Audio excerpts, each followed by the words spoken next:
start?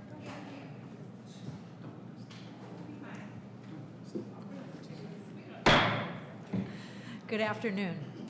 I'm Chair Sue Oliva, and I'd like to welcome all of you to the June 2024 Historic Resources Commission meeting. The HRC is a quasi-judicial body that is governed by the North Carolina General Statutes, the City of Asheville's Unified Development Ordinance, and Buncombe County Ordinance. We are authorized to hear requests for certificates of appropriateness for alterations, demolitions, new construction, and other work within historic districts, or for the alteration and demolition of historic landmarks and other duties, including preliminary review of subdivisions as specified in the ordinance for the HRC. I will now ask the commission members and staff to introduce themselves. Maria De Sassi, architect. Amy Moxley, architect. Sue Oliva, historian. Will Hornaday, Albemarle Park Local Historic District. Annie McDonald, architectural historian. Xander Ellenbogen, architect. Celeste Gorman, interior designer. Shannon Watkins, real estate broker. Janice Ashley, legal advisor to the HRC.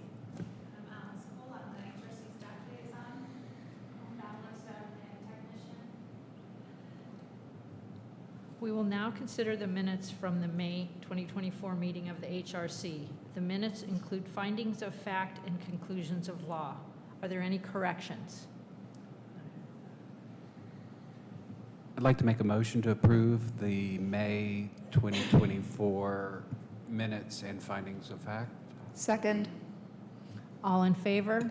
Aye. Any opposed? Motion carries. We will now begin the evidentiary hearings for the items listed on the agenda. As a quasi-judicial proceeding, the HRC is not setting policy, nor are we soliciting public opinion on the desirability of an application. The HRC hears and considers evidence presented and applies the standards set forth in the guidelines and standards of the specific historic district for that application. The HRC must make its decision upon competent, material, and substantial evidence to determine the facts of the hearing. The HRC will use judgment and discretion to apply the standards contained in the relevant guides to the facts. The commissioners, in voting for an item, will not have a fixed opinion, not susceptible to change, have a conflict of interest, have engaged in ex parte communication regarding the application. This meeting is open to the public, but participation is limited to interested parties who wish to provide comment or testimony regarding the proposal. So as we move to our first public hearing, I'd like to ask for motions to continue old business items. I'm just reading. Is that in the script? Yeah, sorry. All right. For anyone who'd wish to speak, would you please come forward to be sworn in? If you're a member of the public and you wish to speak, please just stand up and you can just raise your right hand to affirm.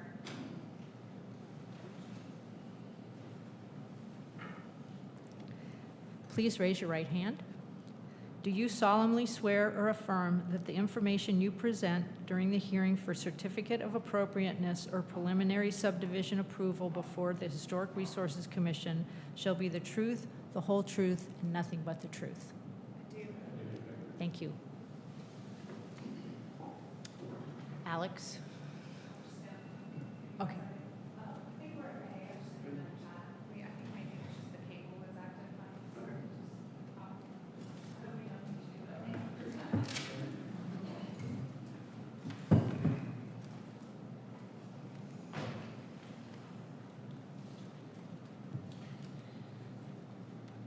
right. Thank you, Chair Oliva and members of the commission. The first item is old business from the last hearing. So I'm not going to spend a ton of time going back over the plans since we did discuss them at length last time. If you, just to give a quick recap though, there are revised plans and some material specifications that have been submitted in the interim. So hopefully you had a chance to review those. This first slide just has the generic site map, the existing site plan with the trees to be removed, and then on the bottom is the revised site plan and front elevation and perspective rendering. And then the main change to the design since last go-around is the removal of the breezeway based on the feedback from the commission. So otherwise, the design of the structures hasn't changed. And the site has changed a little bit, and then they did also identify the railing type for the walkways, so hopefully you had a chance to look through the revised plan. So not going to spend a whole lot of time on my concerns either noted in my staff report. They're pretty much unchanged from last time. I still have the same concern regarding the size of the proposed structure. The footprint of this building, of the new proposed primary structure is big as the house on Watauga Street. And there aren't any structures. I understand what the commission was saying in terms of the scale above grade of the structure, but to me, the footprint is part of what we have to consider. And when you're comparing that to other accessory structures along the alley or other structures generally along the alley, the footprint is much larger than those other existing structures. So I'm still gonna just note that. And then I left the rest of my comments unchanged in the staff report as well. I did correspond with the architect today a little bit just before the meeting. And so we have, if you're looking at the digital version of my staff report, I think the only thing that we really, that's outstanding is the brick sample, which I believe they have with them today, as well as a physical sample of the Nichia Sierra shake siding. I think that the commission's approved their lap siding product before on a new build, but not the shake. So they are going to show a sample today. And so that is my very brief staff report for this item. So do you all have any questions for me? Looked like the chimney got smaller. I was just clicking back and forth between the old and new, trying to see what changed, and that's what I didn't compare those two because I didn't hear the commission making any comments about the chimney last time. So, but we can bring up the previous plans set if that's helpful to compare.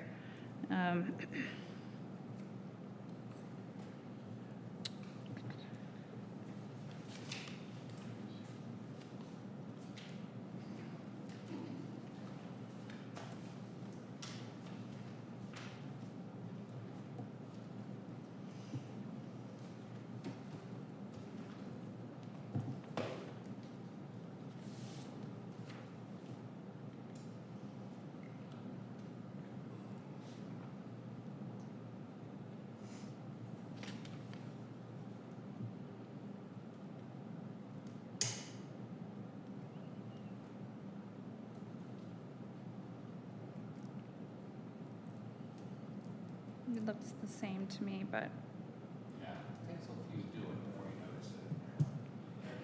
It doesn't. it's narrower. It looks like it's narrower above the roof line. Yeah.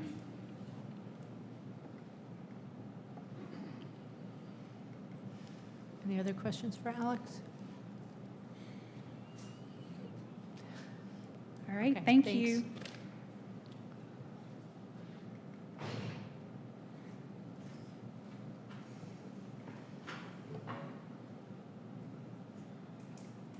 The applicant like to come and speak? Mike, are you going to speak, or Aaron, or all of the above?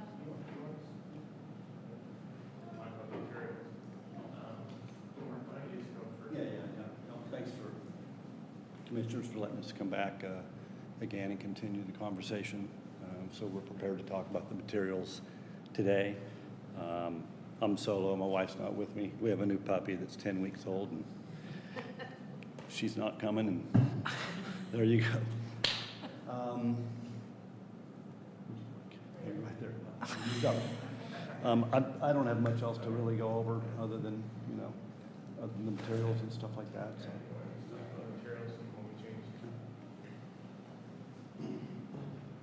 Hey, guys. Hi. So one of the changes to materials since last time was we had shown. Can you state Just your- introduce yourself, Oh, sorry. yes. Hi, my name's Erin Marcino. I work for Ledgerton Architecture. We changed the wood shake siding at the main level to a fiber cement siding from Nichiha. It's their premium Sierra shake siding. I'll pass around samples of that. We have a small sample and a larger sample here.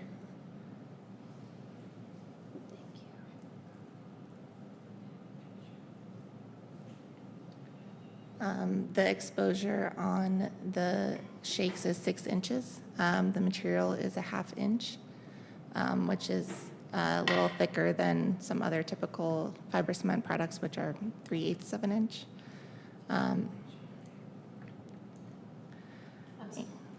Oh, that's okay, yeah.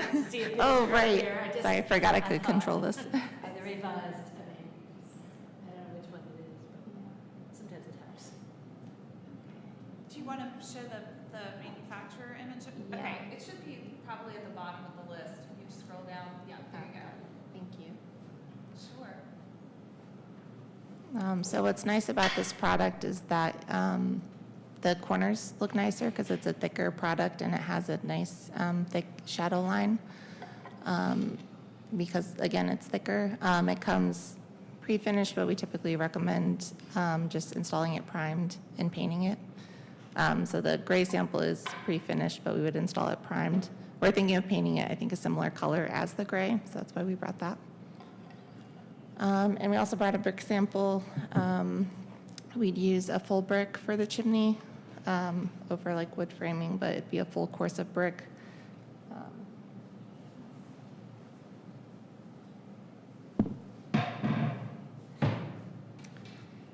The chimney did get a little smaller above the roof line. I forget how much we shrank it. And other changes, the breezeway, as we mentioned, has been removed, as Alex mentioned. We also did add a small awning to, I guess that's the east side of the house? West, thank you.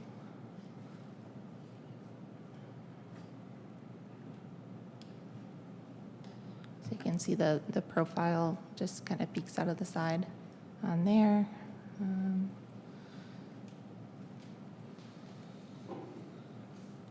Oh. I guess I'll just jump to this. This is a image of some screening that we proposed for the mechanical units, which are located on the back of the garage, or the accessory structure, which is the detached garage.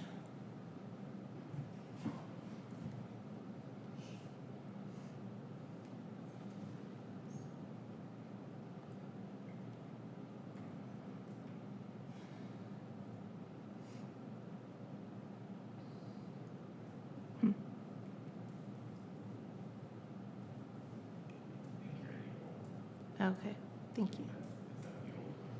Yeah, must be. So I'm just looking for the elevation. Okay. Those are the ones from last go around. Oops, Here, sorry. unless that's what you were trying to pull up. No, Nope, just okay. the new Go here. elevations. Oh, God. So many files. I know.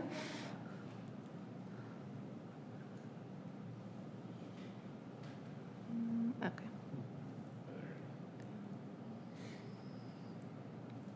So that's the sort of straight on elevation with the new, just little covered awning that projects maybe less than a foot out from the main roof line. Just give some protection on that door. And then this detail is for the porch railing. It's a common detail that you see around Montfort that we've used on other projects in the past, with wood top and bottom rail and vertical wood pickets that are somewhat spaced closely together, which matches which we try to match the detail on the house at 20 Watauga.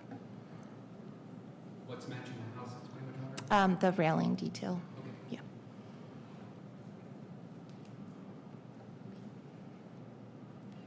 Any questions, Commission? Is there anything on the staff report that you addressed? Yeah, it's just bringing the brick samples, the siding. Scale. Oh, the scale. No, we left that unchanged from last time. Oh, yeah. Yeah, we took away the If you want to cupboard. speak, come up, please. I think one of the, this is Mike Mitchell, one of the comments before, of one of the committee was mentioning that taking away the cover between the buildings would help the scale as well. Even though we were taking it down primarily not to have a cover, we also felt that that also helped to address some of the scale conditions.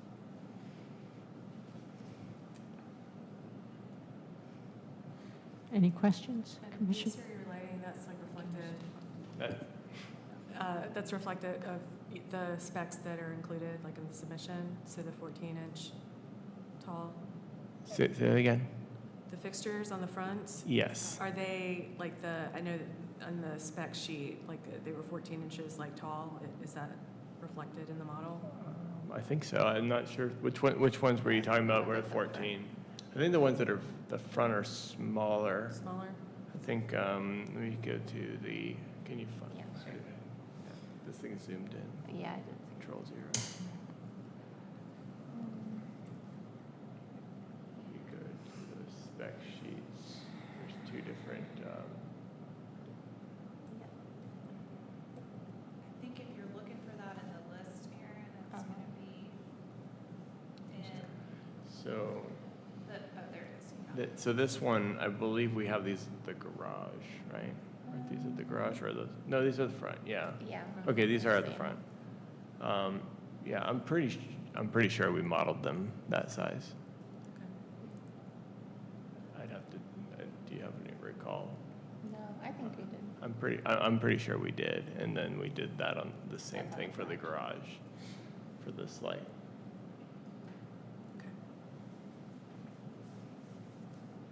Further comments or questions from the Commission? Thank you. Thanks. Open the floor for public comment. Is there any public comment?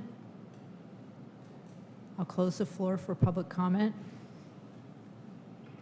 Is there any further discussion, Commission? You guys are quiet today. Are we ready for a motion? Yeah. No, go ahead. I still struggle with the standards about the scale of the building and the relationship with the other building on the front building. I struggle.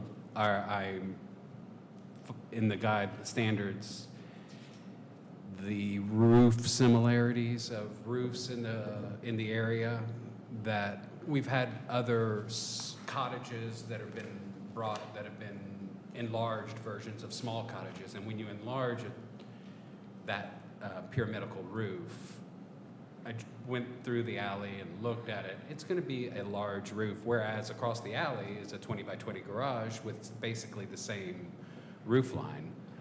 It just reads way different, and it feels different, and the standards try to keep that, and so that's where I'm having issues with just the overall shape and form before we get to scratching too deep.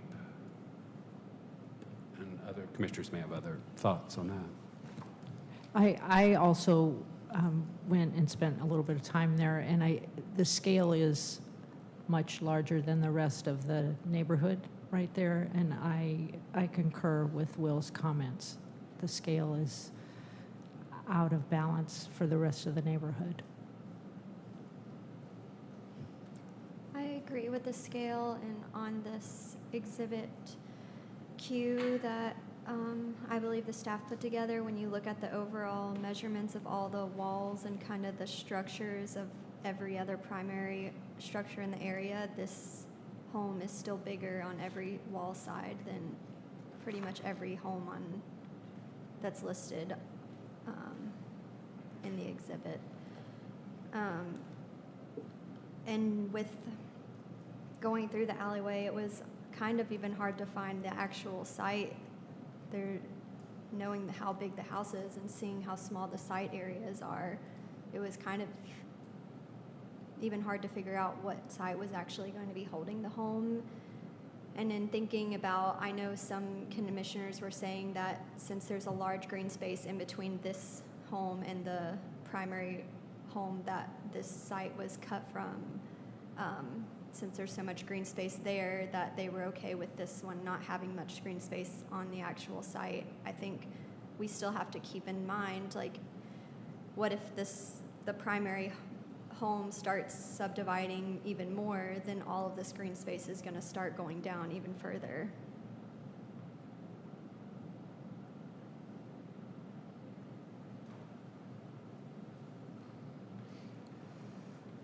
Any other comments? I'll chime in from the other side of the aisle and say that my opinion this month is the same as my opinion last month, and that is that I believe that the scale of the house is consistent with the scale of the other buildings on the street and in the vicinity. The size of the house may be larger than the other houses on the street, but I do not believe that that makes it incongruous with the surrounding character. I have also noted that the applicant has done a lot of work, not between last meeting and now, but even for the original design, to break up the massing as it is perceived on the walls. And so the recesses on the elevations that are street facing are deep and they are large, they are wide.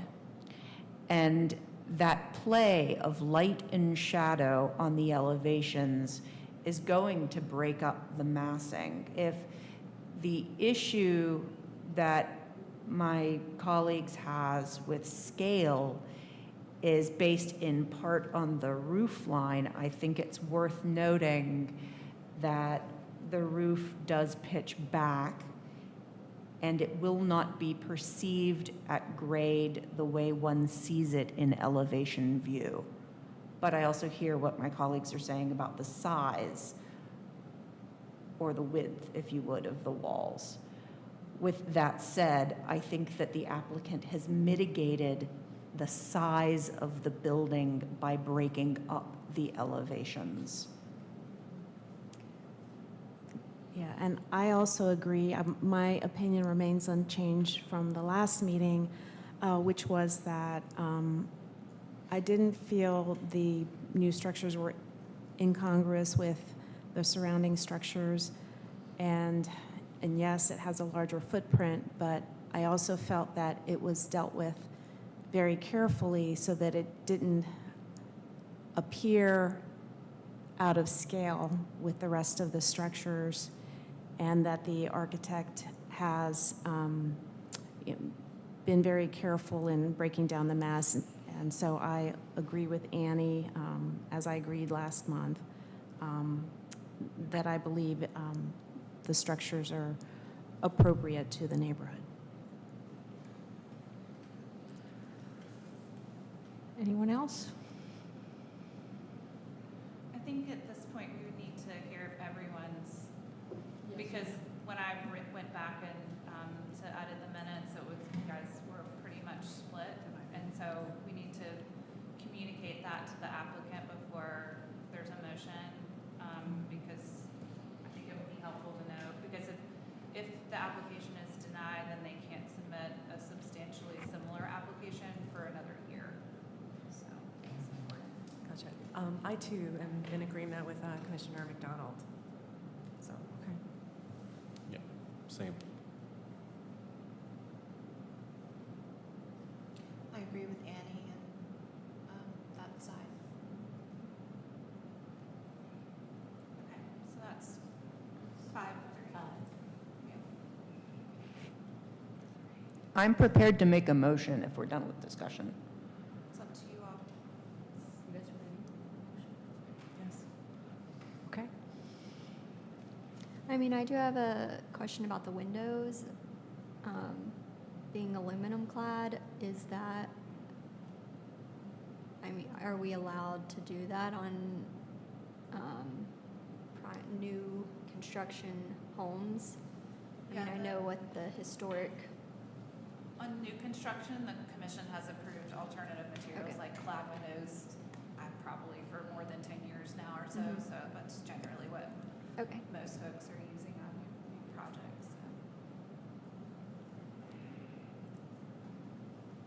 So. If there are no other comments, Madam Chair, based upon the evidence presented to this commission, including Exhibit A, the application of 2 pages, Exhibit B, the project description, Exhibit C, the new construction worksheet of 4 pages, Exhibit D, the 2 pages of site plans, Exhibit E, the 3 pages of floor plans and roof plans, Exhibit F, the elevation drawings of 4 pages, Exhibit G, the photographs and section drawing, Exhibit H, renderings and material specifications of 2 pages, Exhibit I, the precedent images, Exhibit J, the second set of precedent images, Exhibit K, the density study, Exhibit L, the revised new construction worksheets and plans of 16 pages received April 19th, 2024, Exhibit M, the primary alley structure comparison added by staff May 7th, 2024, Exhibit N, the revised drawings and plans of 9 pages received May 8th, 2024. Exhibit O, the revised plans for the June meeting of 61 pages received May 24th, 2024. Exhibit P, the additional rendering received May 8th, 2024. Exhibit Q, nearby primary street building footprint images, 4 pages added by staff, June 5th, 2024. Exhibit R, the mechanical screen fence examples received June 12th, 2024. Exhibit S, I don't know how to pronounce that word, Sierra Shake siding samples received June 12th, 2024. Exhibit T, the brick sample received June 12th, 2024, and the commission's actual inspection and review of the subject property.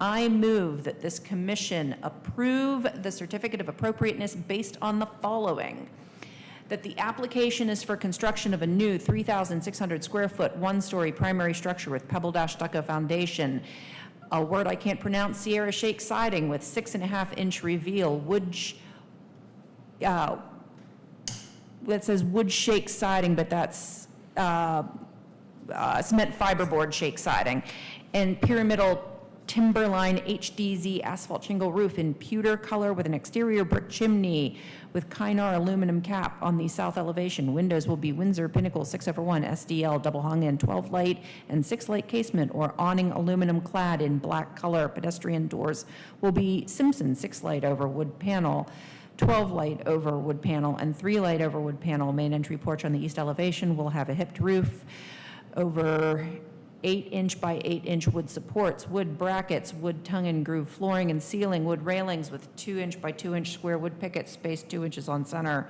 and wood stairway with painted square lattice screening beneath. Porch on the south elevation will have hipped roof over 8-inch square wood support posts with pebble dash stucco siding and screening in between. The porch on the north elevation will have a hipped roof with 8-inch square wood post supports, or wood support posts, with wood brackets and wood railing with square wood pickets spaced 2 inches on center. Construction of a new 795 square foot, 1-story accessory structure with pebble dash stucco foundation, wood shake siding, and pyramidal Timberline HDZ asphalt shingle roof in pewter color. The pedestrian door will be Simpson 3 light over wood panel. Garage doors will be Cloplay carriage house doors with multi-light transom. Site work, including construction of exposed aggregate driveway and 5-foot wide exposed aggregate walkway adjacent to the south elevations. 3.5 foot wide Nolichucky gravel walkway with stone border, snapped stone steps with locust wood handrails and stone landings connecting from street and front elevation along the north elevation to new wood steps at the rear elevation, construction of stone swale adjacent to the southern property boundary, construction of stone veneer retaining wall between structures, install a 4-foot wood post and wire fence around the perimeter of the property. 5 mature trees will be removed to accommodate the construction. Ground cover must be established Sorry, with. Commissioner McDonald, can you go back to the fence and just say existing sections of fencing along north and west property boundaries to remain? The existing sections of fencing along the north and west property boundaries will remain. 5 mature trees will be removed to accommodate construction. Ground cover must be established within 15 days after completion of construction, and the remainder of the landscaping must be installed within 3 years. If archaeological resources are discovered during site work, work will cease until city staff have been notified and inspected of this and have inspected the site. All work will be in accordance with the attached and approved drawings and plans. All permits, variances, or approvals as required by law must be obtained before work may commence. That the standards for new construction, primary structures found on pages 92 to 93, carriage houses, garages, and accessory structures on pages 34 to 35, walkways, driveways, and off-street parking on pages 50 to 51, landscaping and trees on pages 40 to 41, fences and walls on pages 36 to 37, utilities and mechanical systems on pages 82 to 83, lighting on pages 42 to 43, and archaeology on pages 32 to 33 in the Montfort Historic District Design Review Standards adopted on April 14, 2010 and amended December 9, 2019 were used to evaluate this request. This application does meet the design standards for the following reasons. New primary structure is cited so that it is similar to the historic pattern in terms of orientation, setback, retention of green space, and spacing between the structure. The new primary structure is designed so that the overall character of the adjacent streetscape and building site is maintained. The new primary structure is compatible in height, roof form, scale, massing, footprint, material, detail, fenestration, and proportion with surrounding historic buildings and other historic buildings in the district. The new structures will be located along an alley and behind existing structures and will be smaller in scale and size in keeping with the historic district. New and old on the same site. New, per the guidelines, the new and old on the same site design guidelines? Okay. The newer buildings will be located behind existing older buildings and will be smaller and similar in design. Location and size of window and door openings are compatible in placement, orientation, spacing, proportion, size, and scale with surrounding historic buildings. Materials and finishes are typical of those found in the district. Proportion of accessory structure is compatible with the primary structure in terms of height, footprint, and massing. Accessory structure is not more than 30% of the scale. The primary size of the primary structure and is not taller than 1.5 stories. The accessory structure has a traditional roof form, materials, and details compatible with the primary structure and other accessory structures in the district. The new driveways, walkways, and retaining wall will be compatible with the site and district in terms of dimension, configuration, materials, color, and texture. Protective fencing will be installed around critical root zones of existing mature trees. During construction, mechanical units will be located on the rear elevation and screened with the fence as shown in the plans. That the action and improvements proposed in the application before us for a certificate of appropriateness are congruous with the special character of the Montfort Historic District. We have a second. Second. All in favor? Aye. Opposed? Nay. Nay. Who were nays? Based on the foregoing findings and for the reasons set forth therein, I move that a certificate of appropriateness be issued with no conditions. We need a second. Second. All in favor? Aye. Opposed? Nay. Motion carries. Thank you. I have a question for staff, and that is if we are specifically referencing all of the plans, does the description of the project have to be that detailed? That's how I was trained to draft this. Okay.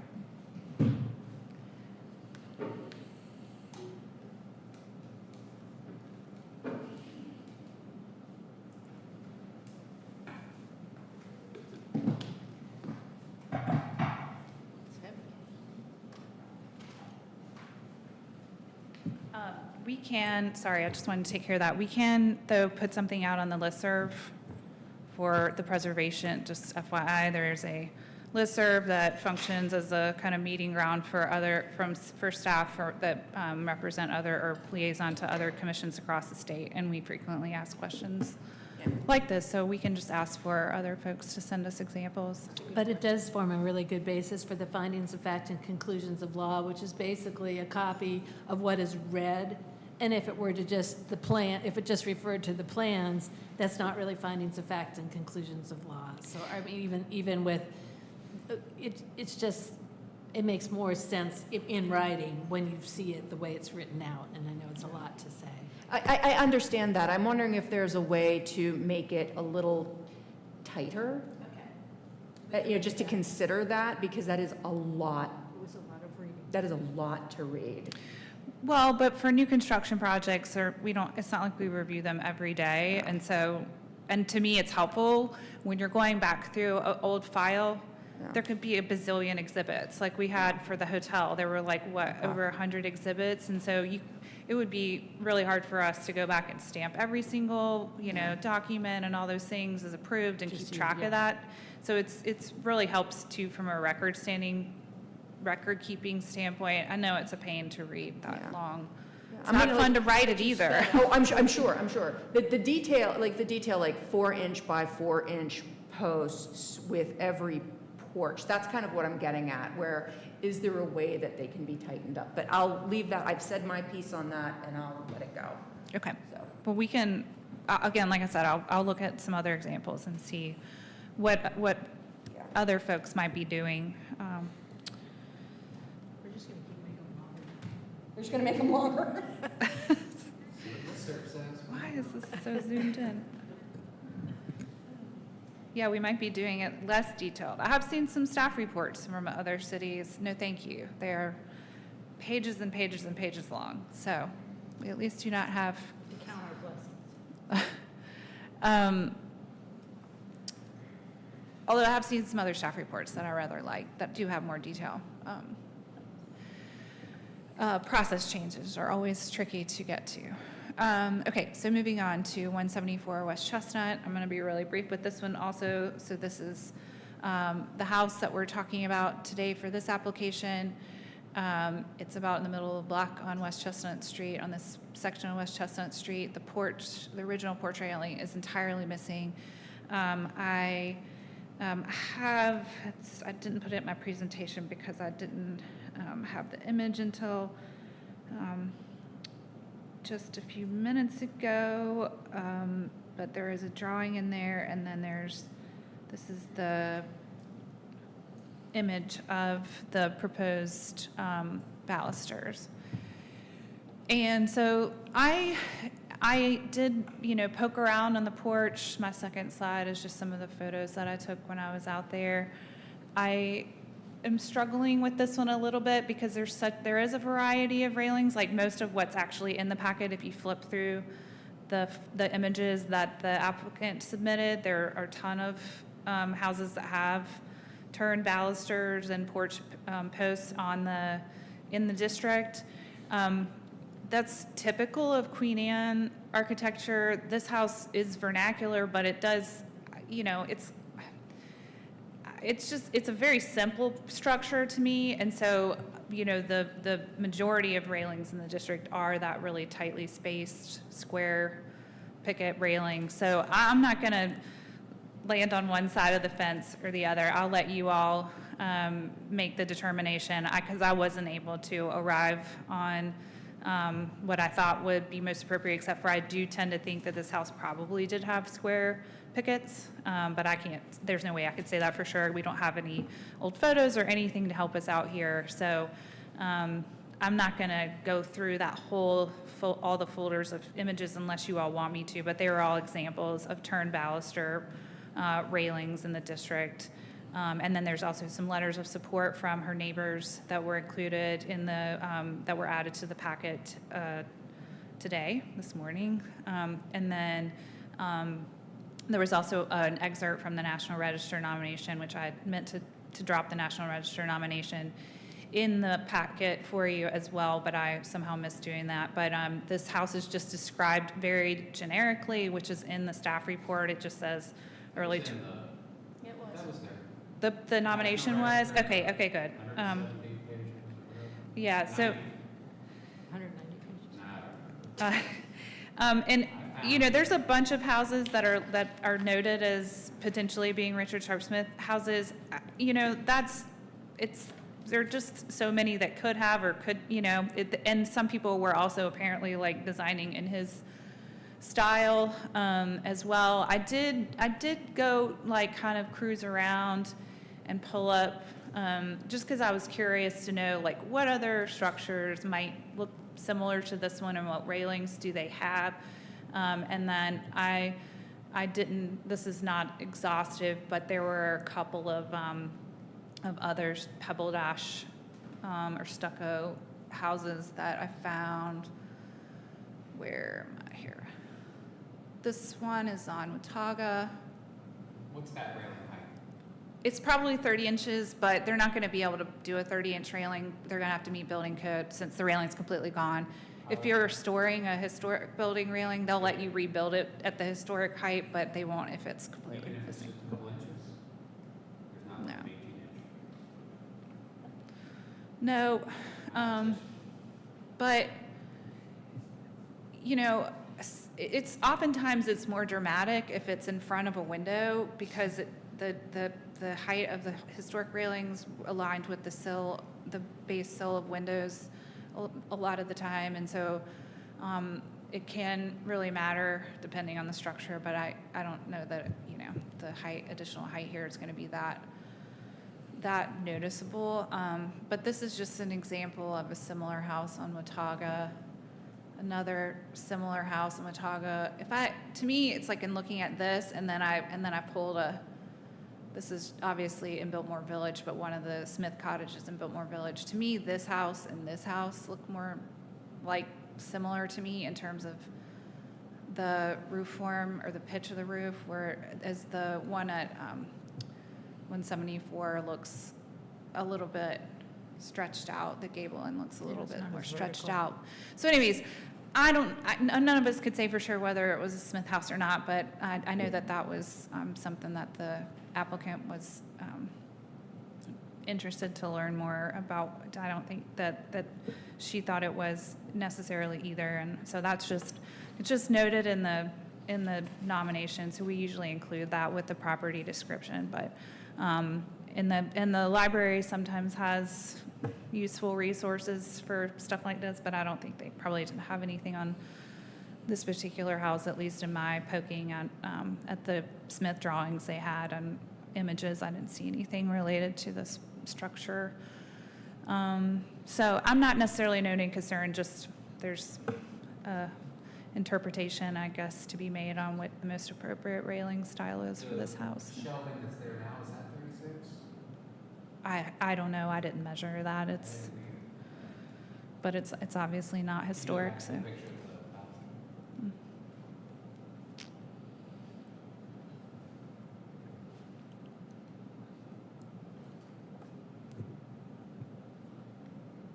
The drawings say the top rail is at 36 or 39 and a half. Oh, I didn't realize that. Most people are building at 36, and so we can ask them to clarify that. I think 36 would certainly be the max, right? That's what building codes require. Says, but that's also if the fall is over 30 inches. If the fall is less than 30 inches. You don't have to have a railing. Yeah. They can be any height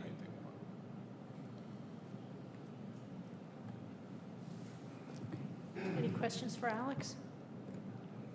Okay. Thank you. Thank you. Ness, do you want to come up?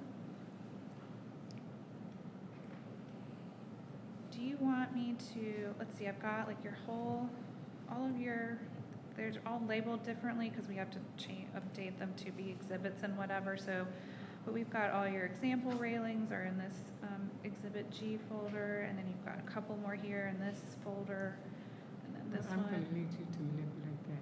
Okay. Okay, do you want to speak for, like, just, it sounds like maybe you're going to read something to them, and then I can help you pull up whatever photos you want me to? Well, it'd be the photos that they want to see. Okay, I've sent you everything, so. okay.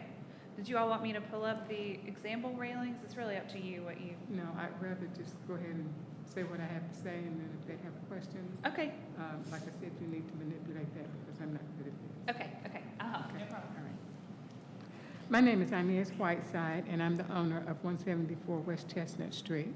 My mother purchased the house in the 1960s.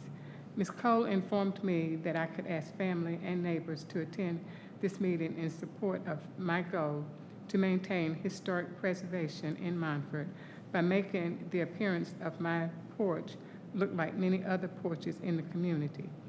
In attendance is my family, Dr. Travis Whiteside, Mr. Rick Mosley, my next door neighbor, Mr. Adam Trammell, and I'm probably saying his name wrong, sorry, Adam, Mr. Jason Moore, and Ms. Lynn English. Due to prior commitment, my next door neighbor, Mr. Sid and Mrs. Deanna Border were unable to attend today, but they have provided a signed letter of their support. I also have signed letters of support from Mr. and Mrs. Trammell, Ms. English, and Mr. and Mrs. Moore, which I have submitted to Ms. Cole. Everyone agrees that my plans to return the railing, the balusters, to my porch will complement and enhance the community and historic preservation. It is noted that there is concern that Mr. Richard Sharp Smith was possibly the architect for this house. There is no proof or documents that he was the architect. I have provided historic documentation by the National Register of Historic Places Inventory, United States Department of the Interior, National Park Service, regarding, and I quote, the style of Mr. Richard Sharp Smith. Though only a few houses are documented as his, numerous others can be attributed to him on stylistic grounds, end quote. It is also appropriately documented in the historic Montfort, North Carolina architects that, and I quote, Smith's distinctive style of residential designs garnered immediate acclaim as other architects and builders sought to imitate the character of his buildings. He occasionally struggled to keep his strong-willed personality in check as he dealt with colleagues and clients in his private practice. Smith responded harshly to several cottages erected by builder J.M. Westall that reflected Smith's personal style, claiming the similarities a matter of piracy. Smith accused Westall of unfairly borrowing elements from designs recently completed by Smith and executed by Westall, end quote.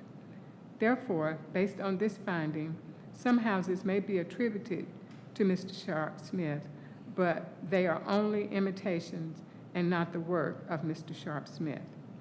Also based on documentation by the United States Department of the Interior National Park Service, Mr. Sharp Smith is thought of as, and I quote, worked with various motifs drawn from different styles rather than the styles themselves, end quote.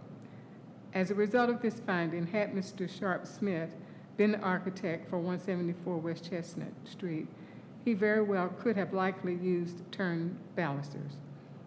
There are many houses in the Montfort community which are built side by side or beside each other, and they have different style railings and balusters. It is quite obvious that with all the different style railings and balusters in Montfort, it was never intended for Montfort to be a cookie-cutter community. Based on this research, various style railings, balusters are installed at many non-Queen Anne residences throughout Montfort. To name a few, I have provided Ms. Cole 22 pictures of 22 residences that possess the non-square balusters, most of which are almost identical to those that I am proposing to use. Two of the residences are documented as Richard Sharp Smith as the architect, and the railings and balusters are not square. They are at 37 Watauga Street and 207 Pearson Drive. It is also stucco. I still call it stucco, and they call it something else. But it is less than a half mile from my property. There are several others within 1 block of my property, and the balusters are almost identical to the style as those that I am proposing. They are at 216 Pearson Drive, 56 Pearson Drive, 109 Pearson Drive, 143 Montfort Avenue, and 114 Montfort Avenue. As rightfully demonstrated, my railing and balusters are of the same motif as many others and are very complimentary to the community. Therefore, I'm asking the board to approve my railing and balusters. Thank you. Thank you. That was very thorough. Thank Wait, don't leave. you. Oh, okay.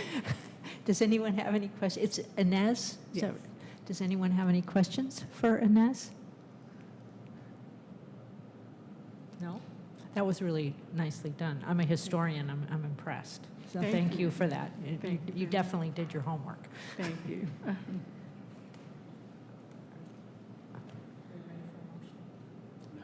Oh, public comment. Get the growl over here. Thank you. Thank you. And probably before public comment, I should say, she mentioned that she'd submitted some letters for evidence, and you can consider that as evidence. I always say that you're supposed to give greater priority to testimony that's provided in person, but you can consider what's been submitted as well. Okay, great. Some of my neighbors that I mentioned are here, if you would like to ask them something. We're about to do public comment, but Yeah, I wanted to mention the ones that weren't able to be here, that they can consider what you already submitted, so. So- Okay, So sorry. I'm going to open the floor for public comment. I swore you in, correct? Yes. Okay, great. My name's Adam Teramel Weisbach. Can you speak up a little bit? Adam Teramel Weisbach. I live at 178 West Chestnut Street, directly next to Inez. I don't have any prepared comments. We wrote a letter to support. I can say that just being familiar with the street I live on, there are several houses of varying styles, and yeah, I don't see this disrupting the stylistic continuity. Yeah, in any way, shape, or form. And I've also seen the balusters and held them, and they are nice. All right, thank you. Thank you. Do you have questions? Anyone have a question? No, thank you. Hi, I'm Jason Moore. I live on 182 West Chestnut, and I'll be back up here in a second. But I'm not necessarily an expert on any of these things, but I just know that the level of effort and rigor that Ms. Inez put in, like you said, was very impressive to me when she and I spoke about this. And I realized I needed to up my game for my application. but it was very rigorous, and I actually learned a lot about the neighborhood just talking to her about this project. So just wanted to offer my support for that. Thank you. Thank you.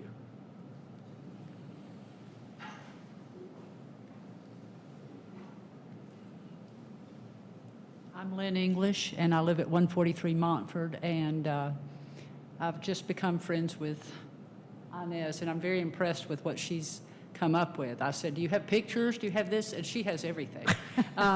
But the balusters are very similar to what I have at my home, and so I didn't see any reason to, I think they're appropriate for the neighborhood, and so that's really all I wanted to say. She's really going above and beyond, I think, too. I mean, she wants to make sure everything fits. That's important to her.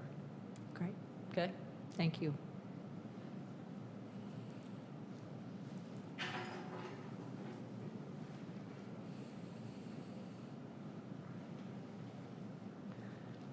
My name is Rick. I think I need to swear you in. Did I swear you in earlier? No. I don't believe so. Okay. Can you raise your right hand for me, please? Do you solemnly swear or affirm that the information you present during the hearing for a certificate of appropriateness or preliminary subdivision approval before the Historic Resources Commission shall be the truth, the whole truth, and nothing but the truth? It's the truth. Thank you. Go ahead. I'm very supportive of Sister Inez, and I just want to, I'm not a member of the community, but I come to help out with Sister Inez at the house, and there's nothing that she's doing that will cause any changes to the neighborhood. She's in the historic district that she know, and she's complying to everything that needs to be done for the historic sake, and I just want to let her know I'm supporting her. Thank you. Anyone else? I'll close the floor for public comment. Are we ready? Any comment, questions? If there's no comments, I'm prepared to make a motion. I do have a concern, Okay. though, and that's the height, especially on the drawings. I think that the taller one feels out of place to me. So, and the report was saying that we approve it at the 36, right? That's what I noted in Okay. in the actual staff report and the motion. I think we just would need to confirm that they're okay with the 36-inch railing, being that it shows both. Okay. You guys, you can come back up to the microphone, please. I have met with, I'm sorry, I don't know his last name, Owen at the permit office, and he and I reviewed everything in terms of the height that you're talking about, and the code is 36 inches. Yeah. And so once we use the balusters, the railing, and then there's a piece that goes under the bottom of that, we will comply with the code, so it will be 36 inches or a little taller. Thank you. Before we make a motion, I'd just like to say for the record that everyone who comes before us should do this kind of comparative research because this helps us make our decision. You don't hear us going back and forth about what's appropriate, what's not appropriate. You have done as people have said, you've done your homework, and that makes our job as commissioners that much easier. One simple question, and we're done. I mean, ready to make a motion, it sounds like. I do want to clarify before we make a motion that the standards say on page 72, if a historic porch, entrance, or balcony is completely missing, replace it with either a reconstruction based on accurate documentation or a new design compatible with the historic character of the building in height, proportion, roof shape, material, texture, scale, detail, and color. All that's being proposed is a replacement of the railing. We do not know what the original railing looked like, and the applicant has provided ample evidence. And I'm looking specifically at 143 Montford Avenue, and 172 Cumberland Avenue, that such a railing is compatible in design with the house.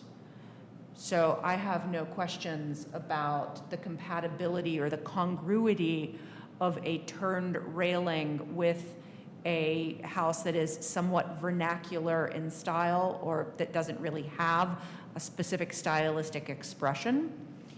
That a turned railing is appropriate for a house covered in stucco, specifically pebble dash stucco.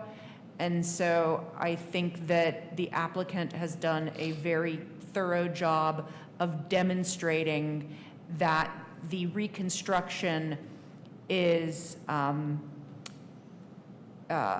compatible with the historic character of the building.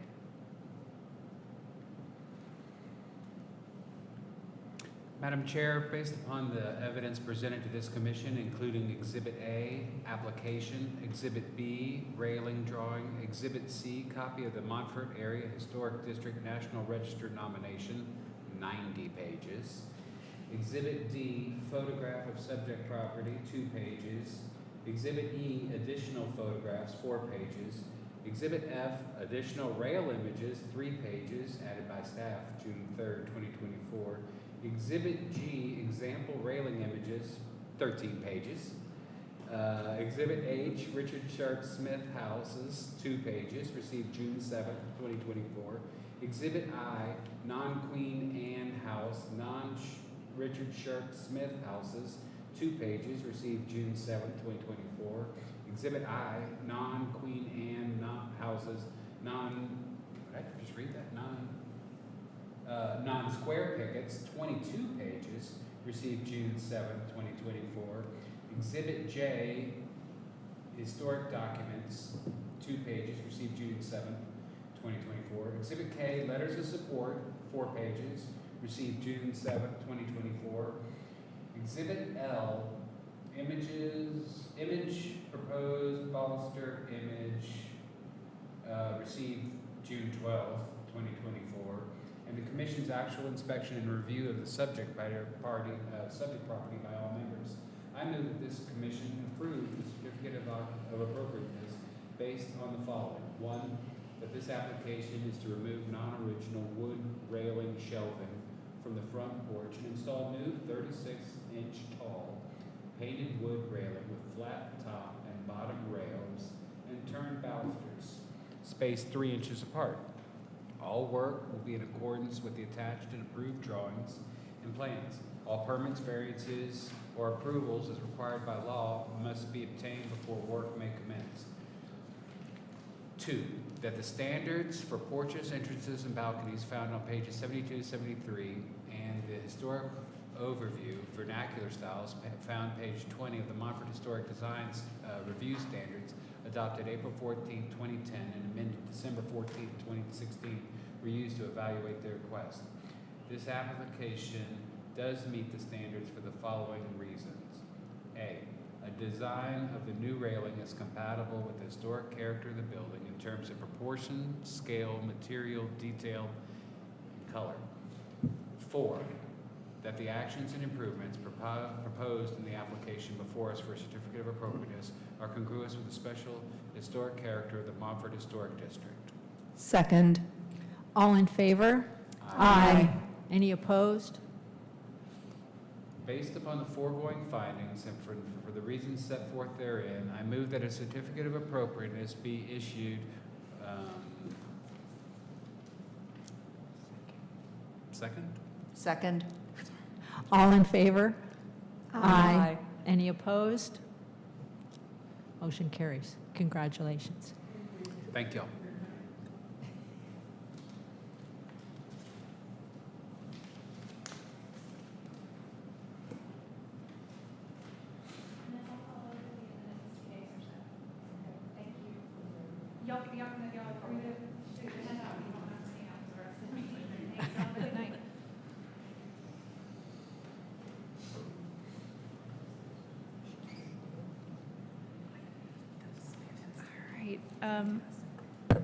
Next application is for 182 West Chestnut Street. This application is for a roof replacement, photo of the front elevation and site map.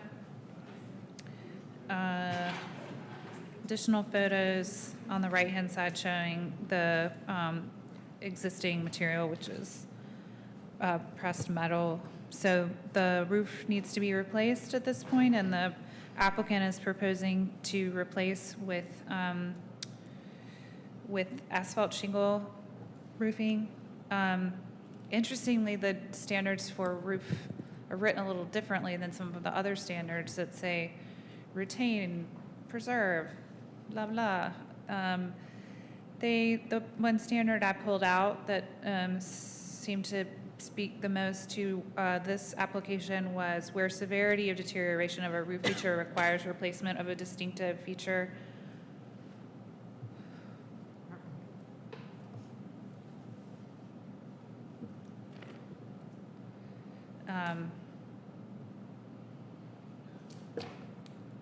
What the heck? Okay. Just thinking about it. where severity of deterioration of a roof feature requires replacement of a distinctive feature, the new shall match the old in design, color, texture, materials, if possible. And then it goes on to say that modern materials that simulate original materials are acceptable. And so that's open for interpretation. There are contemporary metal shingle roof products available, obviously more expensive than an asphalt shingle. At the previous page that talks about more generally about roofs in Montford does say that most of the roofs have transitioned to asphalt shingle roofs over time. So I don't really have a strong opinion on this one. I mean, it's shingle roofing to shingle roofing. Does it look different? Sure, it's metal. Is it a distinctive character of this house? Maybe. I don't know when this metal roofing was installed. This tech stuff is about to make me crazy. So I just kind of that's my staff report. I'm not really taking an opinion on this one. I think either way you could interpret it, that the asphalt shingle was an appropriate contemporary material or acceptable contemporary material. But then there's also, if you go back, it says shall match the old and design, color, texture, materials if possible, which it is possible.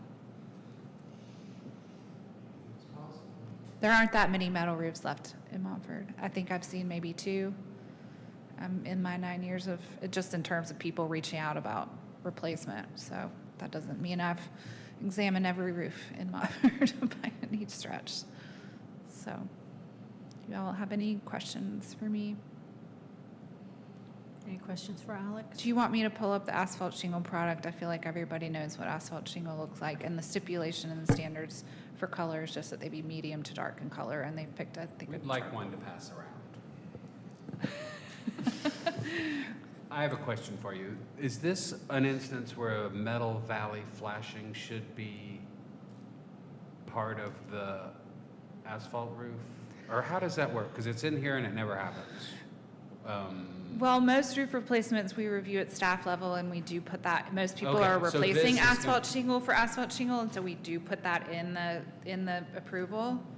But this is different because the reason why it's a major work is because they're proposing a change of material. Right. So. So that was one question. I have to go back and read the. It says. I forget what that standard says. It says. Open valley flashing with copper galvanized rolled aluminum shall be required on all new asphalt shingle or shake roofs unless historic evidence indicates otherwise. I mean, I think that's debatable. I mean, if it's a new asphalt shingle roof, would it have had that? I don't know what kind of. I don't know. I'm just asking what has happened in the past.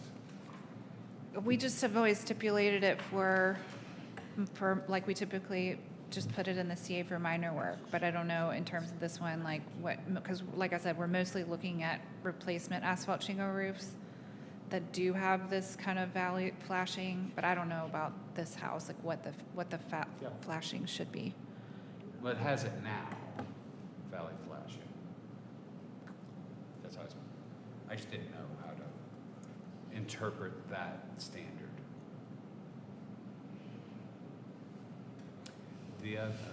The other question might be for the owner. Is there water coming through? Is there a reason not to patch it? I believe so. It's been a while since we Okay. talked about it, but I think so, if I recall correctly, that there is water intrusion happening. I don't think that anyone wants to go to the trouble of replacing a roof if there isn't some issue happening, or Because it looks good, the pictures that were sent. It does look pretty good. Yeah. But I don't know. Any other questions, comments for Alex? Okay. Thank you. Come on up, Jason. I wish I had more homework that I had done here, but they're basically, to answer your question, yes, there's water coming in. That's why we're wanting to replace it. And 2 bedrooms, light fixtures have shorted out now because there's multiple leaks. So we have, I think, like 5 buckets in the attic right now. But we kind of noticed a little bit and thought we could do some minor patching and stuff, but then these latest storms also reinforced that. The what? I didn't understand. The latest storms that we've had Yeah. have kind of reinforced that there's Yeah. bigger issues. And, you know, we like the roof, so we're, but it's, you know, way out of our budget basically to, and I know that's not a historic consideration necessarily, but that's what kind of motivated us to look around the neighborhood and just see that there aren't, I don't know of any other roofs in the neighborhood. We couldn't find any that have this pattern anymore. There are metal, sheet metal. Sorry, I'm not an expert on all that, but so, and then if we happen to pick a bad form of asphalt or something, I'm also open to you know, recommendations on that. But yeah, that's I don't really have too much to add to it other than we're motivated to stop the flow of water into the house, and otherwise want to keep, you know, preserve as much as we can of whatever the original intent is.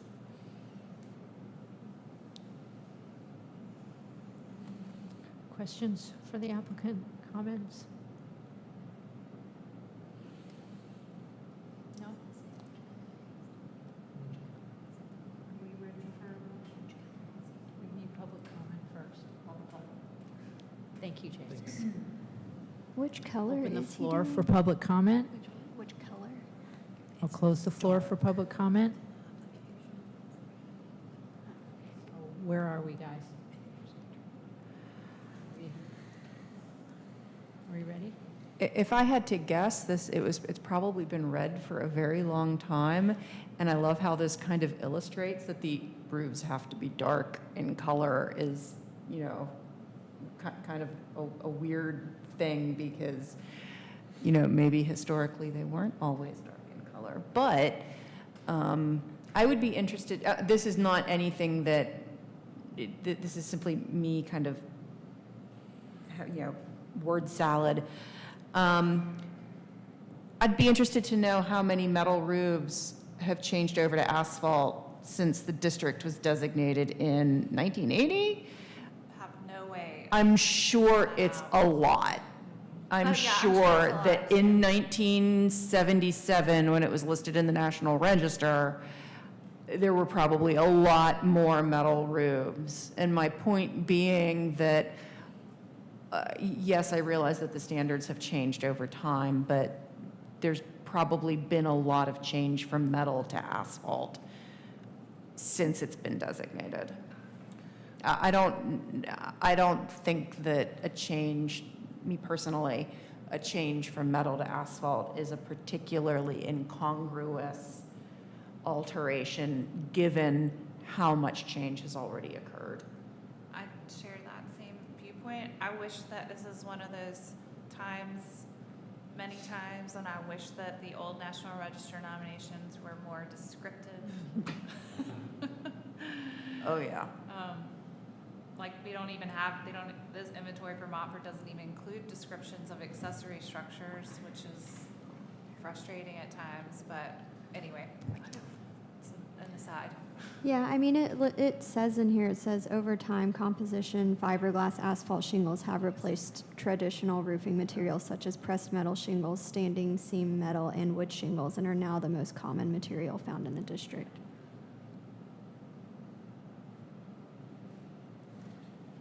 And that's on page 74, if anybody is trying to figure out where that is. What color? Do we know what color?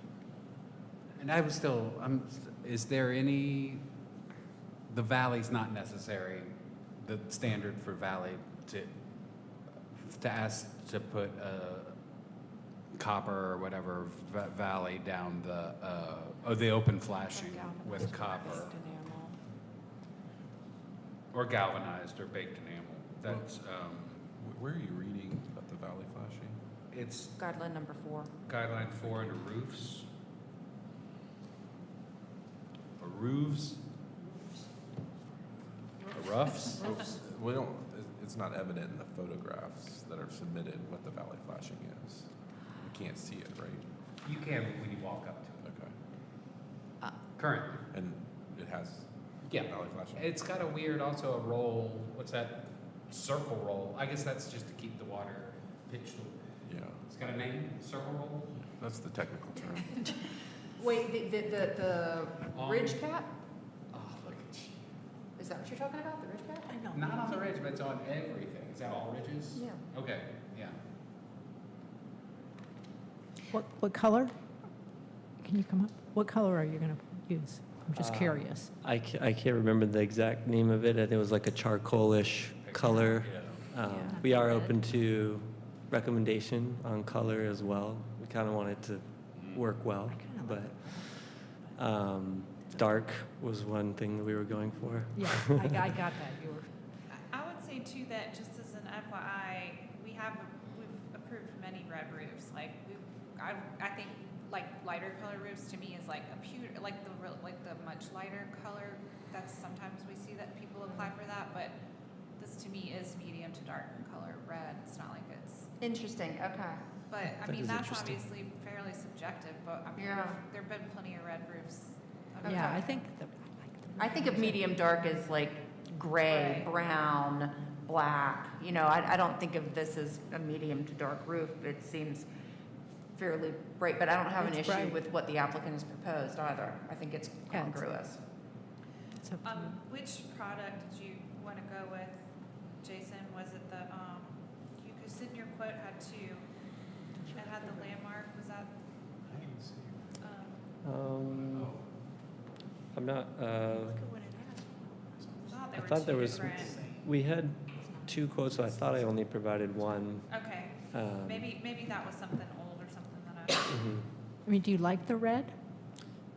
Yeah, I like the red. So they got that Max Def Red Oak, which is pretty red.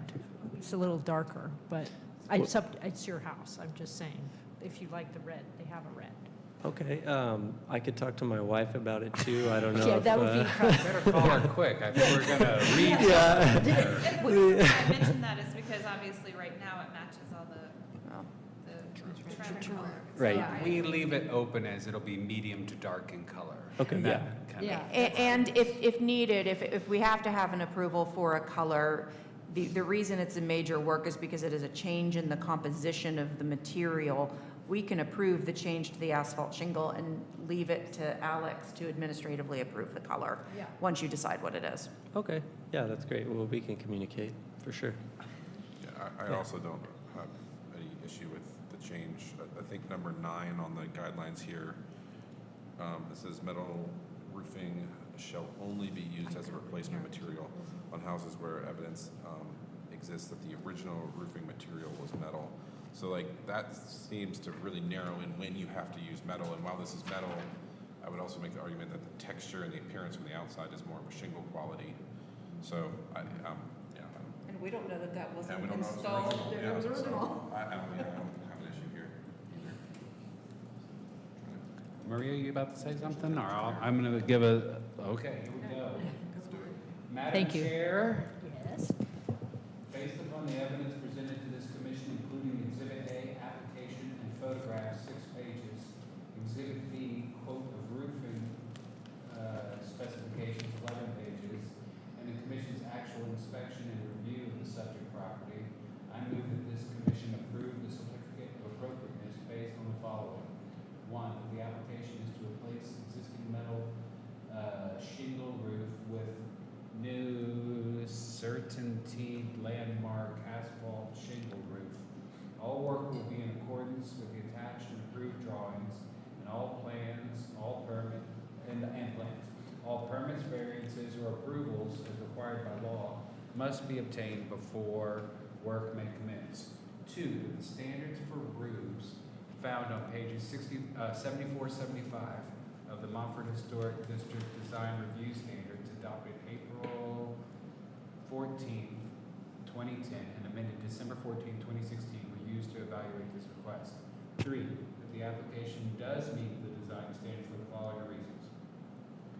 Existing metal roofing is deteriorated and needs to be replaced. B, composition fiberglass asphalt shingles have replaced traditional roofing materials such as pressed metal shingles, standing seam metal, and wood shingle, and are now the most common roofing material found in the district. C, modern materials that simulate original materials are acceptable. D, new roofing will be medium to dark in color, pending checking with your wife. 4, that the action and improvements proposed in the application before us for a certificate of appropriateness are congruous with the special historic character of the Montfort Historic District. Second. All in favor? Aye. Any opposed? Based upon the foregoing findings and for the reasons set forth therein, I move that a certificate of appropriateness be issued with the following conditions. 1, and it's only 1, the roof color will be submitted for staff for review and approval. Second. All in favor? Aye. Any opposed? Motion carries. Congratulations.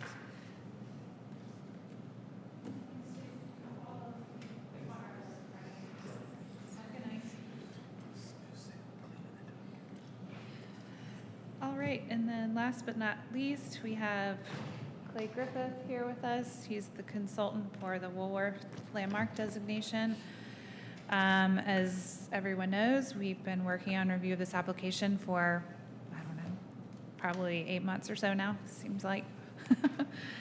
And so we did receive comment back, the comment from the SHPO, the comment letters in your folder. They just had a couple of minor suggested edits, which were included in an email to me that just noted that they would like to see a sketch floor plan included for the first floor, since it was, the designation was amended to include the main floor, the terrazzo floors, and the seating area, and the support or columns within the space.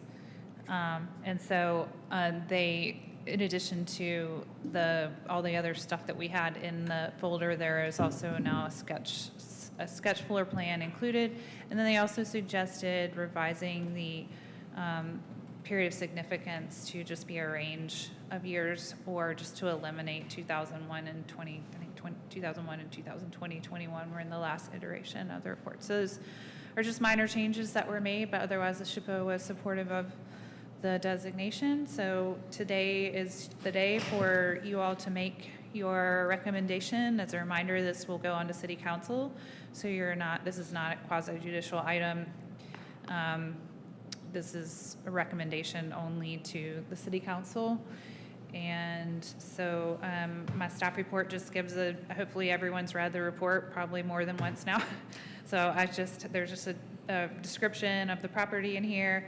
And then the recommendation, staff is, of course, in support of this, as the property is locally significant landmark for its Art Deco facade, its association with the commercial development of downtown Asheville through the 20th century, and its importance as a site of local civil rights protests and activism in the 1960s. The building retains the contributing features established during the period of significance. Both the exterior of the building and the interior of the main floor retain integrity of location, setting, association, feeling, workmanship, and design. And those are just pulled directly from the criteria for integrity listed by the SHPO. So with that, there is, even though you all aren't required to do a motion for these, we like to formalize it. So there is a motion template in there as well. And so does anybody have any questions Well, for me? I don't have any questions. I have it pulled up and I'm prepared to read it right now. Okay. Going. Madam Chair, I move that this commission adopt the following findings on the local landmark designation for the Woolworth Building. Number one, that per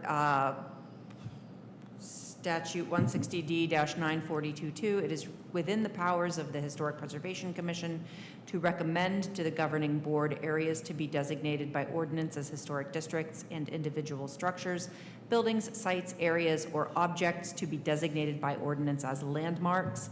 Number 2, that per 160D 946 2 and 3, the Historic Resources Commission of Asheville and Buncombe County has consulted with the North Carolina Department of Natural and Cultural Resources on the proposed designation of the F.W. Woolworth Company building as a local landmark. Number 3, that notice of a public hearing on this designation was published in the Asheville Citizen-Times on the 24th day of May, 2024. Number 4, that at this hearing, the applicant and public were given the opportunity to offer oral and documentary evidence to the Historic Resources Commission members. Number 5, that the F.W. Woolworth Company building is located at 25 Haywood Street. Number 6, the designation includes the 0.22 acre parcel, the exterior of the building, and the following interior features on the main level of the building: the lunch counter and stools, center row of square posts, plaster moldings at the ceiling, and terrazzo floors. Number 7, the F.W. Woolworth Company building, constructed in 1939, is significant for being a distinguished example of Art Deco commercial architecture in downtown Asheville, designed by local architect Henry Gaines, and as a site of local civil rights and activism during the 1960s. Number 8, the exterior and features of the main floor of the interior of the building retain integrity of design, setting, workmanship, materials, feeling, and association. Number 9, based on the foregoing reasons, the Historic Resources Commission of Asheville and Buncombe County finds that the F.W. Woolworth Company building is significant in terms of its special historical, architectural, and cultural significance, and that the structure does possess integrity of design, setting, workmanship, materials, feeling, and association. Based on the foregoing, the Historic Resources Commission recommends that the Asheville City Council adopt an ordinance designating the F.W. Woolworth Company building as a local historic landmark. All in favor? Aye. Any opposed? That's it, right?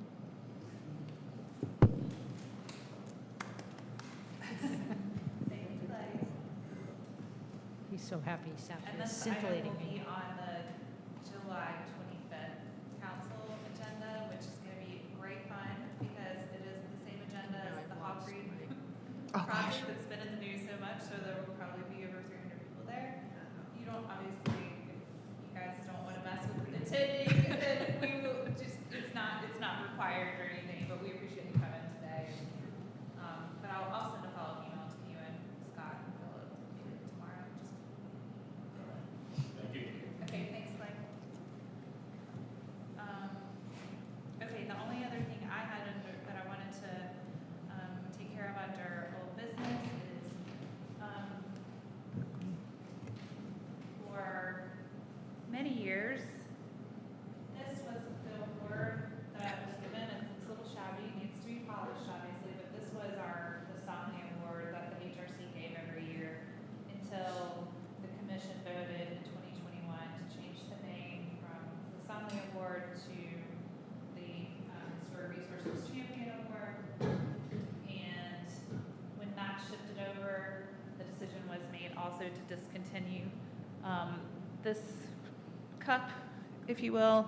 It kind of was also a pain in some ways because every year we'd have to find somebody to engrave it, and every year it was like $400 to put a name on it. And we have a very tiny budget, so what we decided to do back then was to change to the framed certificate that Will has been so nice to put together for us. So Buncombe County Special Collections has agreed to accept this as a donation to make it available as part of their archival items, if you will. So we just wanted, we're in the process of getting that donation agreement together because we have a couple other things going over to them, including, interestingly, we have a brick or two that came out of the interior of the base of the Vance Monument, so they'll have one of those as well. So we have some other miscellaneous things, painting of Wilma Dykeman that's being donated. So anyways, we thought it would probably be best if you all made a formal resolution to donate it to Buncombe County Special Collections. Can we stipulate that it's filled with peanut M&Ms I mean, at all times? how about gummy bears? No. I don't know if that would go as well in there, gummy bears. I'm They trying might take on the metallic flavor. Compromise, it's a mix. Forget it, we can't compromise. Just give it to them. Can we have a motion? We need a motion, right? I'd like to make a motion to donate the Sonley Cup to the Buncombe County Special Collections. And was there something else? The bricks? No, the bricks aren't. They're not property of the HRC. They're just bricks. Yeah. Is there a second on that? Second. All in favor? Aye. Aye. Any opposed? Motion carries. And the other thing I really would just want to say is thanks for those who were able to attend the Griffin Award event. It was really lovely as always. Thank you to Sue for your awesome presentation and to Will for his awesome videos of the great job. awards. Unfortunately, our communications staff kind of got mixed up a little bit on our social media post, and so I'm still not clear if the videos ever went out somewhere, but we were still working on that, I think. But there were social media posts for the award. They just didn't include the videos. So, yeah, it was a great event. Appreciate Yeah, it was. those who were able to join us. I have a question, if I can change the subject real quick. Did you end up applying for a grant, a SHPO grant? We did. We kind of just it was a little bit on the fly because we had initially thought that we might apply for Shiloh funding to do an architectural survey for Shiloh. And then we internally decided to kind of pivot from that because of all the missing middle stuff that's going on. And to me, it just felt like it was going to insert something that would probably be really confusing for the neighborhood and at this particular juncture. And so we just decided we would wait until maybe next year or the year after. Then we started talking with the Preservation Society about potentially looking at the clubhouse at the municipal golf course. That building needs some restoration work, including window restoration. It's got all the original steel windows. We got a quote for that. It was almost $90,000. Because believe it or not, even though that building is missing a story, it's got almost 50 windows in it. So that's not really something that we can tackle with a CLG grant. And at the same time, the Preservation Society had offered to, for free, do a conditions assessment of the whole building. And so we think that's probably the best way to start, and then we can figure out how to prioritize what, if anything, we can plug into and help with that property. But it's really cool if you haven't ever been out there. It's so weird. We just drove by yesterday, and I was telling my husband it's such a cool building, and he's been there Yeah. just yesterday. Yeah, it is really neat. So stay tuned on that. We just, I think it's anytime we can kind of look at publicly owned buildings that, even though that one's used for a very specific purpose, it probably doesn't feel necessarily accessible to all. It's a good thing to stay plugged into that. So we're grateful to the Preservation Society, of course, for them offering to do the conditions assessment. So it's my understanding they're going to work on that this summer. So once that's ready, we'll share that with all of you if you're interested in looking at it. So then what we decided to do, because of the appeal and then the subsequent kind of unfolding of events and sort of some of what trickled down to staff about Will's conversation with Kim Roney, which I don't think this whole group doesn't know about this phone call, and we don't have to go into any great detail, but following the closed session on the appeal back in April, I guess, then Kim Roney reached out to Commissioner Hornaday and said, well, in addition to this, confidential information that we were discussing, which I'm not going to talk about, the council veered off and started kind of seemed to be that their perception was that the HRC was maybe acting out of their norms somehow. If that's is that putting it too nicely? Will, I don't know. I don't want to put words in. You're the one that had this communication directly, and I know there were a lot of things said, so. You're doing fine. Okay.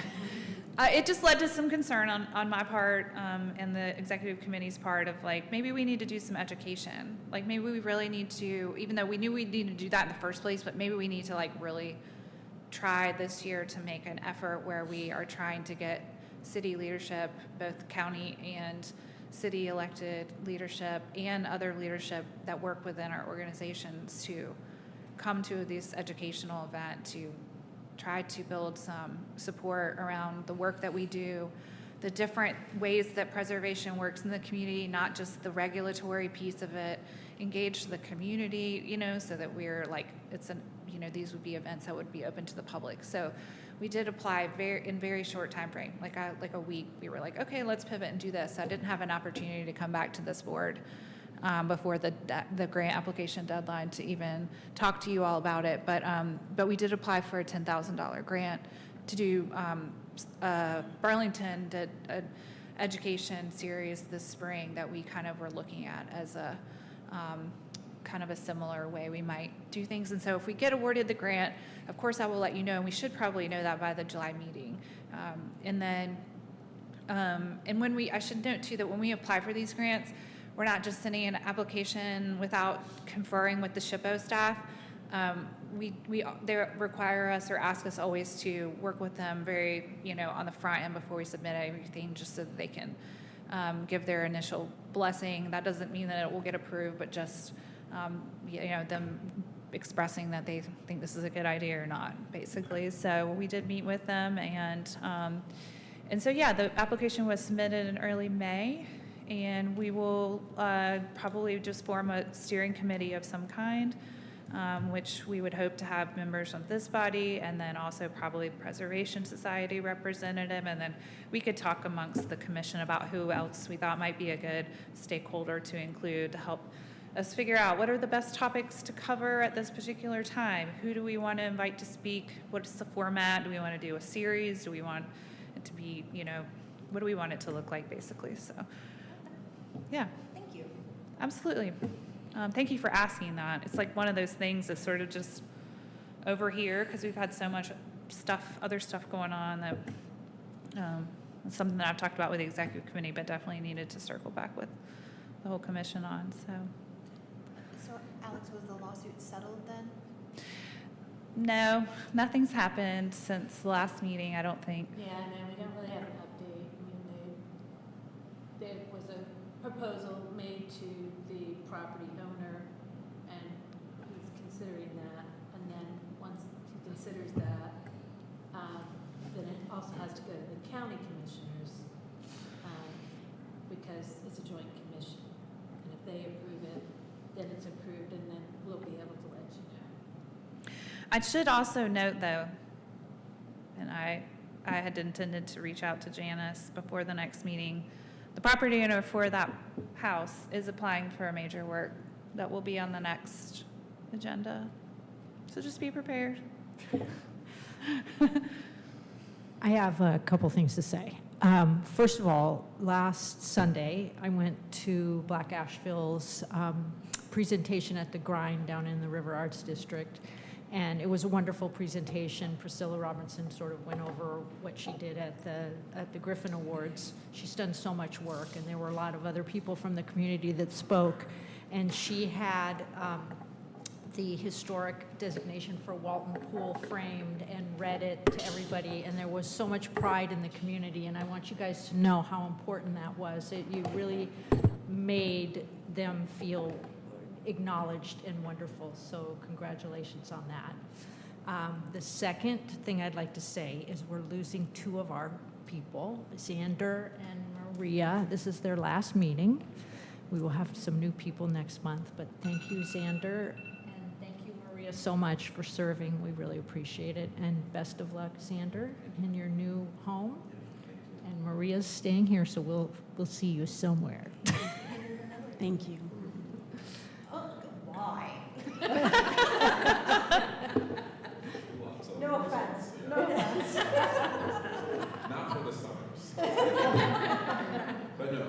Thank you, and it has been a pleasure to serve with everybody here, and I've learned a lot, had fun too. So Good. Well, now you can reach out to the Raleigh HDC and. let's stay away from the city.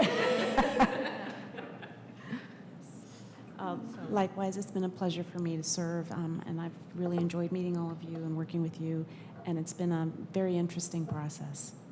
Thank you. Yeah, thank you both. We'll miss you. Okay, we have a motion. I'm going to let Maria and Xander shut it down. Yeah, there you go. last Go time. ahead. Make a motion. I'd like to make a motion to end the meeting. Is that right? Adjourn, yeah. Meeting is adjourned.